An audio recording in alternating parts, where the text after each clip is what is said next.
Chelsea. This is my channel, The Fancy Hat Lady Reads. I'm wearing one of my fancy booktube hats, and today I am bringing you a double review video of two sci-fi books, both of which I received digital arcs of from the publishers via NetGalley for review. First is Prime Meridian, a novella by Sivia Moreno-Garcia.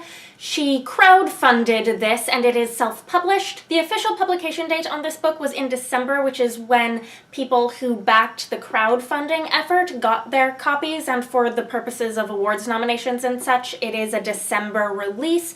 However, for the general public, it's currently on pre-order, and it will be available this summer. The second is Autonomous by Annalee Newitz, which is a debut novel that was released back in September. Since its release, it's gotten a good deal of word of mouth and positive reviews, and it is actually one of the Nebula nominees this year. These are both near-ish future science fiction set on Earth as opposed to in space. I'd say Prime Meridian is a nearer near future than Autonomous, but they're very interesting to kind of look at side by side, which is why I've paired them together in a review. So first I'm going to talk about Prime Meridian because this is a much shorter book. It is going to be a much shorter review, and then I'll move on to Autonomous. So first off, I have to admit that I was going through a kind of weird reading slump when I picked up this book. So it did take me way longer to read this than it really should have for a novella. It is short, but the pacing is very slow, so it's probably a book to read at a time when you've got the patience to hang around and wait for the payoff. I do absolutely think that the ending of this book was worth it. We follow Amelia, a bright 20-something who's down on her luck in a near-future Mexico City. She had to drop out of college to care for her ailing mother, and having lost that opportunity, the economic realities of her situation are pretty dire. There seems to be no path forward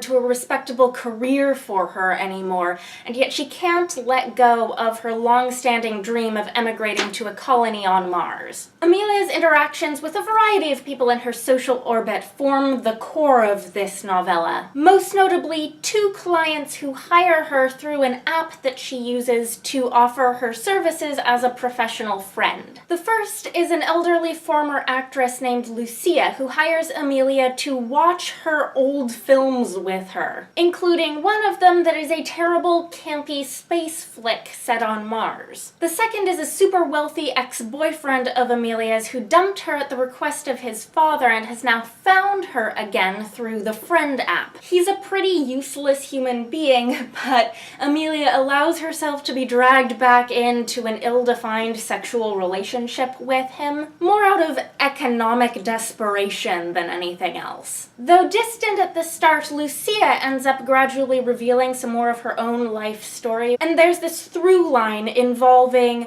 a version of the Mars film that never got made, in which the female character was to be an intrepid space explorer instead of a damsel in distress, with a story that was hers and not someone else's. Though I can't give it away here, as I said, the ending was great, even if it takes some patience with the casual meandering desperation of Amelia's world in order to get there. I gave Prime Meridian a 3-star rating on Goodreads. Next, I'm going to talk to you about Autonomous. I want to mention that I think some of the descriptions that I've seen of this book have been a little misleading. It's pitched as a story about this pharmaceutical pirate with a submarine, and while that's technically true, we don't really follow any of Jack Chen's pirating operations themselves over the course of the book, nor do we spend a significant amount of time in her submarine. It's split between two main narratives, one in which Jack is trying to mitigate the aftermath of a serious error, and one in which a pair of military agents are pursuing her, one of whom is an introspective bot named Paladin. I didn't necessarily find this to be a fast-paced or fun book, but I did find it to be a meaty and complex one that was well worth my time. Autonomous is set on a future Earth that feels unsettlingly familiar, even though the scenarios posed seem pretty extreme and the technological world building is pretty dense. In some ways it's a dystopia, although Newitz doesn't necessarily follow the literary traditions of that subgenre. I've seen this book described as cyberpunk, which may be more accurate, but I haven't necessarily read other cyberpunk books to which I could compare it. As with a lot of the best science fiction I've read, though, the world of this book is more than just backdrop.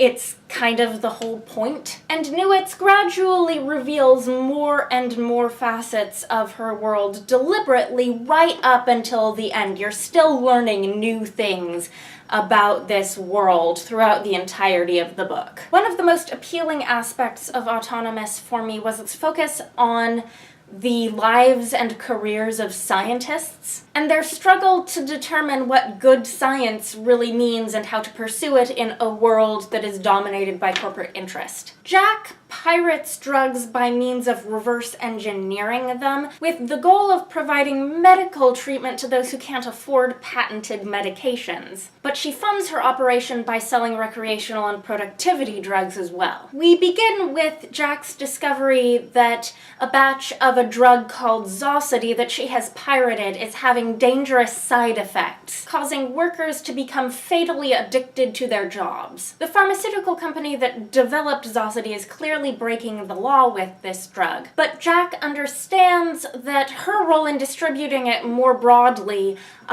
constitutes a betrayal of the ideals that she stands for. She knows the authorities will be on her tail, so it's a race against the clock for her to dig up old contacts in the research world to help her prove the dangers of the original drug and help develop a publicly available cure. Along the way, we get flashbacks to Jack's past, and we see how involvement with various different types of anti-patent activism have brought her to where she is today. With Jack as a sympathetic protagonist, one would think that it would be hard to care about the characters in the second plotline who are, after all, hunting her down. And I'll admit that the human agent, Elias, comes across as a jerk. He's homophobic, he's callous about the use of torture, and he's also insensitive to the ways that Paladin's experience of the world differs from a human's. But Paladin is a fascinating point of view character, laboring under a type of bought indenture that ensures the loyalty of even their thought processes. Paladin is incapable of questioning the mission, but still finds plenty else to ponder, including the value for bots of human notions of gender and sexuality. Paladin uses both he and she pronouns at various points during the book, and the significance of the human brain that allows them to recognize facial expressions. I thought that Paladin's storyline did some wonderful things, especially during a portion of the story when they're separated from Elias. But I thought the attempt to show Elias in a more positive light late in the book felt insufficient. The theme of autonomy from whence the book gets its title comes more into the spotlight in the second half, and eventually intersects with the book's other themes in interesting ways. This world has a human indenture system that ostensibly grew out of bought indenture, but is justified with social ideology that is really nothing new. Jack is accompanied throughout by a boy named 3Z, whom she frees from an abusive indenture situation right at the beginning of the book. And they are eventually joined by a bot named Med, who was raised autonomous, and is an accomplished scientist in her own right. Now, it's easy to see Jack as a savior in her relationship with 3Z, but when we finally see his side of the story, nothing is really that simple. While the resolution of this book is in some ways satisfying on a character level, there are no easy triumphs and no clear heroes. Ultimately, I think Autonomous is a compelling portrait of a world with a heck of a lot wrong with it, that asks more questions than it answers. I ended up giving this book 4 stars. If you've read either of these 2 books, let me know what you think of them. If you're planning on reading them, let me know. Anyhow, I hope you're having a nice day. That is all. Bye for now.